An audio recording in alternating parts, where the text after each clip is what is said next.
Welcome to Prakash media. Kalvakuntla Kavitha గారిని అయితే మాత్రం పర్సనల్గా టార్గెట్ చేయడం స్టార్ట్ చేశారు బీఆర్ఎస్ వాళ్ళు.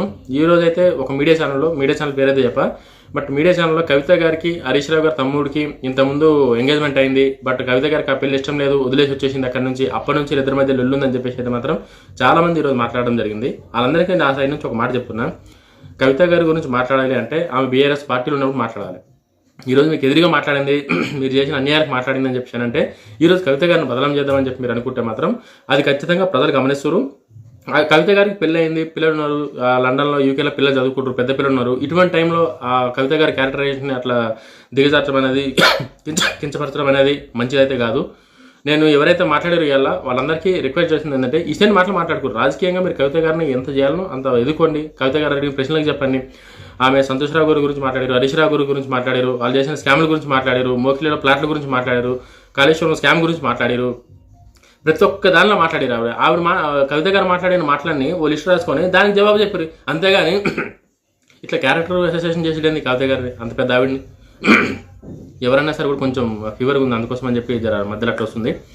ఎంత పెద్ద రాజకీయ నాయకుడు అన్నా, ఎంత పెద్ద రాజకీయ నాయకురాలన్నా సరే కూడా ప్రతి ఒక్కరికి ఒక సెల్ఫ్ రెస్పెక్ట్ అనేది ఉంటుంది.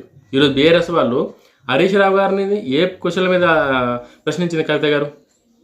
కాళేశ్వరం స్కామ్ గురించే కదా, కేసీఆర్ గారు కండెమ్ చేస్తామని చెప్పి కదా. ఈ ప్రశ్నల గురించి జవాబులు ఇవ్వని చెప్పండి. అంతేగాని కవిత గారు ఎప్పుడు 1947లో అవేదో జరిగిపోయింది, అవును ఇష్టం లేదు, ఆమె పెళ్లి చేసుకోలేదు, ఏంది ఇప్పుడు? ఏంది అదే నేరమా, ఘోరమా? అవును, ఆమె నచ్చలేదు, పెళ్లి చేసుకోలేదు. అదే హరీష్ రావు గారు తమ్ముడు అయితే ఖచ్చితంగా పెళ్లి చేసుకోలేమో రూల్ ఉందా? సో ఎవరి ఇండివిజువల్ రెస్పెక్ట్, ఎవరి ఇండివిజువల్ డిసిజన్ వాళ్ళకి ఉంటుంది కాబట్టి ఖచ్చితంగా మనందరం వాళ్ళకి రెస్పెక్ట్ ఇవ్వాలి. యాజ్ ఏ హ్యూమన్గా ఖచ్చితంగా రెస్పెక్ట్ ఇవ్వాలి మనం. కవిత గారి గురించి నిజంగా ఈరోజు నిన్న మీడియాలో అట్లా చూడడం చాలా బాధాకరం అది. ఎందుకంటే కవిత గారికి ఇప్పుడు ఆ వీడియోలు చూసి అర్థం చేసుకునే పిల్లలు ఉన్నారు, వాళ్ళ హస్బెండ్ ఉన్నారు, కేటీఆర్ గారు ఉన్నారు. అందులోని బీఆర్ఎస్ వాళ్ళు అట్లా మాట్లాడడం అనేది ఇంకెంత దారుణం అది. రాజకీయంగా కొట్లాడేది ఉంటే రాజకీయంగా మాట్లాడాలి, కానీ ఇట్లా వ్యక్తిగతంగా పోయి మాట్లాడి వ్యక్తిగతంగా దిగజారి కవిత గారి ఇమేజ్ని తక్కువ చేసేటట్టు, కవిత గారిని భయపెట్టేటట్టు ఇసిన మాటలు మాట్లాడడం అనేది నిజంగా చాలా బాధాకరం. మరి బీఆర్ఎస్లో వాళ్ళు ఎందుకు వాళ్ళని కంటిన్యూ చేస్తారు? కవిత గారి గురించి కవిత గారు పార్టీ నుంచి బహిష్కరించారు, కవిత గారు ఎమ్మెల్యేస్కి రాజీనామా చేశారు, ఆవిడకి ఆ పార్టీకి సంబంధం లేదు. రాజకీయంగా ఆమె అడిగిన క్వశ్చన్లకు చెప్పండి.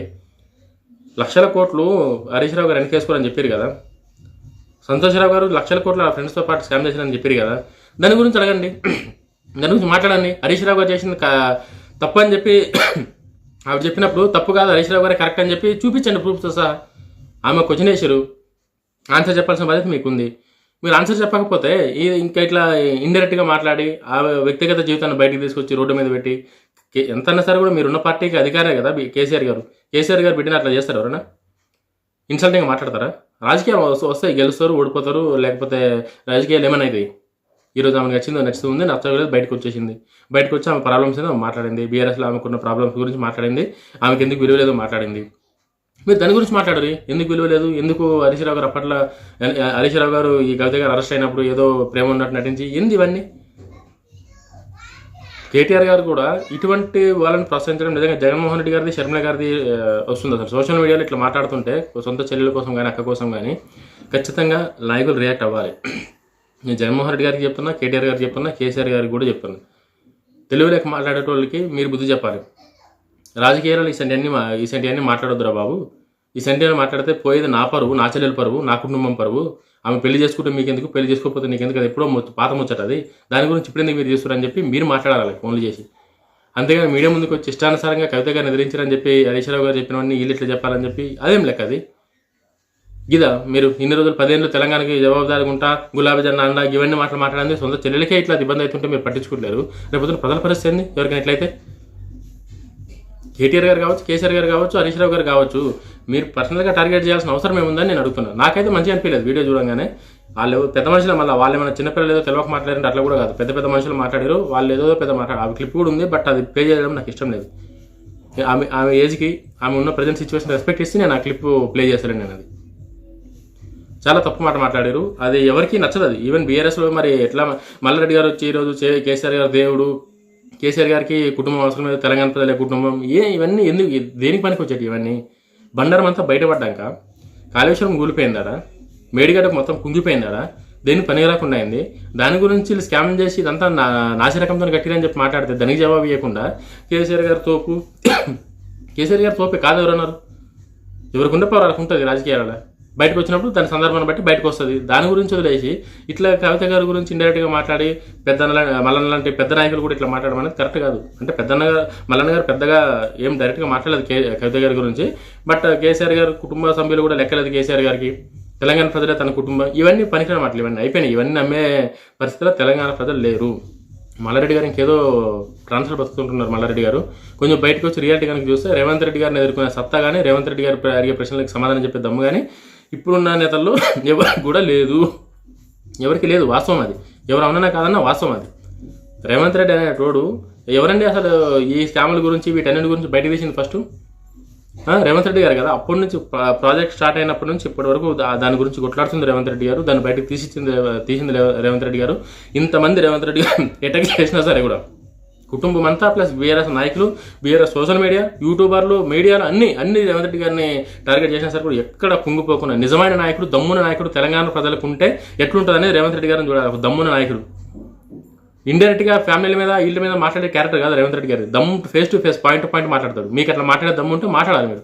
ఎవరైనా కావచ్చు, అది ఏ పార్టీకి చెందిన వాళ్ళని కావచ్చు, ఆంధ్రాలో తెలంగాణలో ఏ పార్టీకైనా సరే కూడా మాట్లాడిన మాట ఏందో తెలుసుకొని దానికి జవాబు ఇవ్వాలి తప్ప ఇట్లా ఇండైరెక్ట్గా మనం మాట్లాడి ఆ వ్యక్తిగత జీవితాన్ని అట్లా తక్కువ చేసి అట్లా ఇబ్బంది పెడితే వాళ్ళు ప్రశ్న ముందుకు రారు, ఇంకా నిజాలు చెప్పరనుకోవడం ఇది ఇంకేంది దెబ్బతలిన దాని మీద కారం చల్లినట్టు.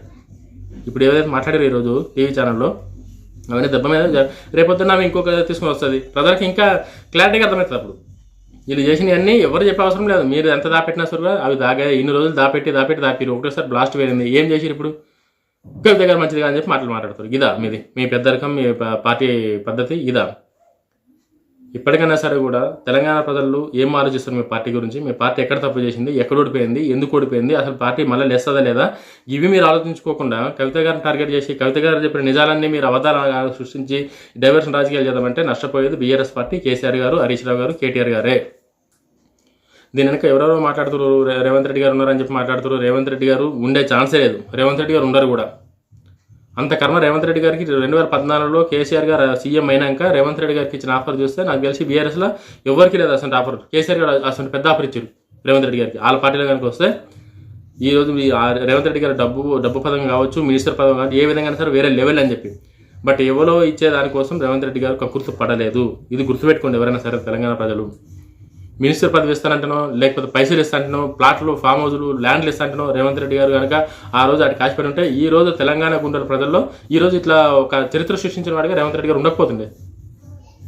రేవంత్ రెడ్డి గారి ధైర్యాన్ని, రేవంత్ రెడ్డి గారి పద్ధతిని చాలామంది చాలా తక్కువ అంచనేసి ఈ రోజు ఇట్లా బాధపడుతారు. ఇంకా మీరు అట్లనే చేయాలనుకుంటే అది మీకే వదిలేస్తున్నా. రేవంత్ రెడ్డి గారి గురించి కావచ్చు, కవిత గారి గురించి కావచ్చు.